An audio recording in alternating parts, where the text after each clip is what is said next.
Donald Trump's winning streak continues. In fact, Donald Trump is now winning more often than Jake Paul in rigged boxing matches involving men twice his age.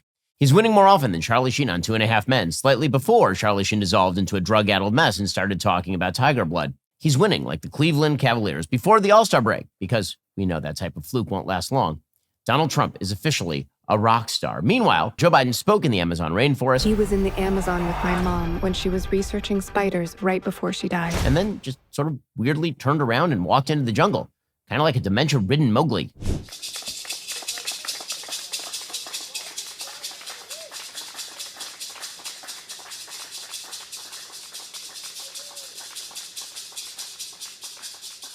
It'd be kind of funny if we never heard from him again. The tribe has spoken. Or perhaps he was eaten by a dinosaur. We will never know. While one man disappeared into the trees, another attended UFC 309 at New York's Madison Square Garden. You know, the venue he reportedly had a Nazi rally last month. Trump was greeted with a deafening welcome from fans, a thank you from John Jones, who, as a black man, apparently doesn't understand that Donald Trump is a Nazi, and a hug from announcer and podcaster Joe Rogan, while flanked by a trio that is now my number one pick for a Three Amigos reboot: Dana White, Elon Musk, and Kid Rock. They were also joined by Speaker of the House Mike Johnson, who is an excellent speaker and also reminds me of me in high school trying to crash the cool kid parties. For the record, I was 2 years younger than everyone else. That's for sure the reason I was never invited. Absolutely, for sure the reason. Well, anyway, Donald Trump's UFC appearance doubled as a bit of a victory lap, coming off a week where he announced major cabinet appointments that made the left madder than when their local Starbucks runs out of matcha. RFK Jr. has been tapped to lead the Department of Health and Human Services, making good on the former presidential candidate's promise to remake the entire scientific infrastructure of the United States. And if you're worried about RFK Jr.'s fixation on banning unhealthy food, there's good news. Not only will Donald Trump never let RFK Jr. do that, he will make RFK Jr. eat unhealthy food on camera. That's RFK Jr. literally turning into the Hide the Pain Herald meme. Donald Trump is 78% Diet Coke and 11% McDonald's French fries preservative. You think that dude is going to let RFK Jr. come in and ban tasty fast food? It should come as no surprise that Trump continues to praise the fast food chain, by the way. It's one of our country's most iconic brands, especially as he is a former colleague of one, Mr. Grimace. A big and tasty for just $1? How do you do it? What's your secret? And who could forget the successful campaign stop where he did the one thing Kamala Harris has never done? Well, other than win a presidential election. President Trump! Well, that's a good-looking group. Hello, everybody. Crazy. I'm having a lot of fun here. I mean, the man worked at McDonald's, and God forbid our president partake in an unhealthy activity.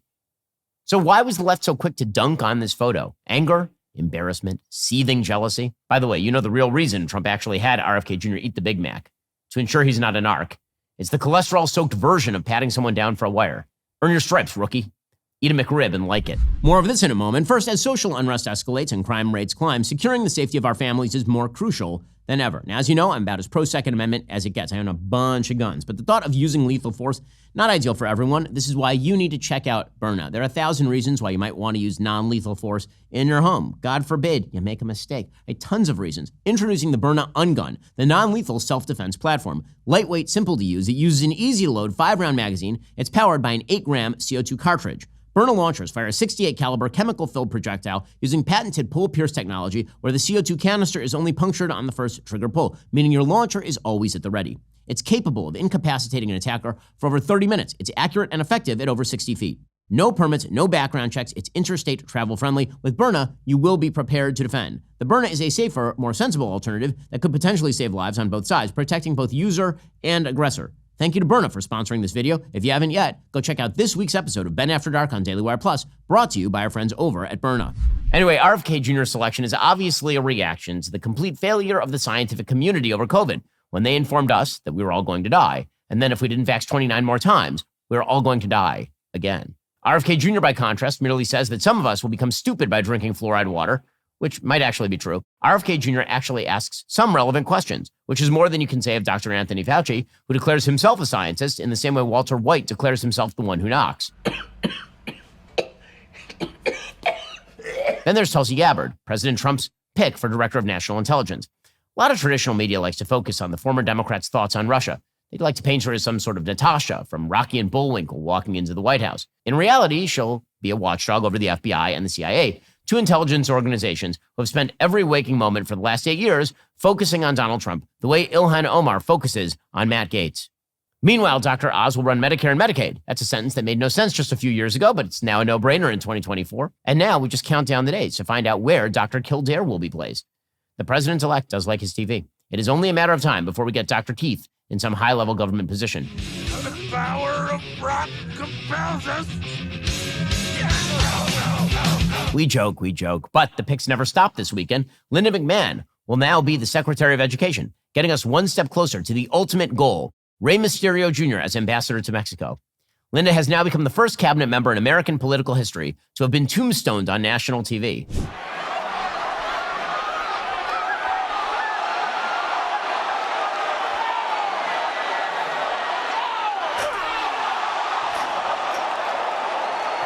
Well, I mean, to be fair, Kamala Harris was also tombstoned in this election cycle. Remember Kamala Harris? Remember her? Nah, I didn't think so. She's now gone missing, by the way, just like Ellen Page. Listen, I know that all these choices will need to be vetted because even the 1992 Dream Team had Christian Laettner on it, but I'm kind of excited about a lot of these selections. Each of these picks are vocal about entering the administration, cleaning up the red tape garbage and corporate interests that have seeped into our country for far too long. That seems like a reason to celebrate. And how do we celebrate in America? Like many professional athletes this past week, we do the Trump Shuffle.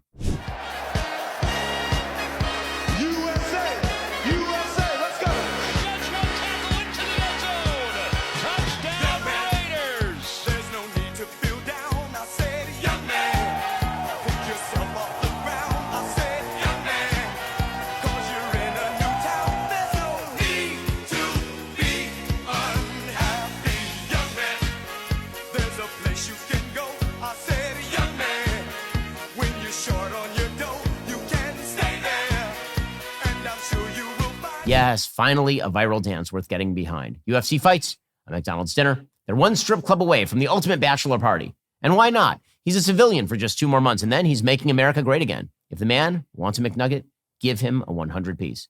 But has it all been sunshine and lollipops? Well, reportedly no. There was a fraught debate over who should be Treasury Secretary, which may or may not have included President Trump breaking a pool cue and announcing it was time for tryouts. The White House is becoming Roadhouse.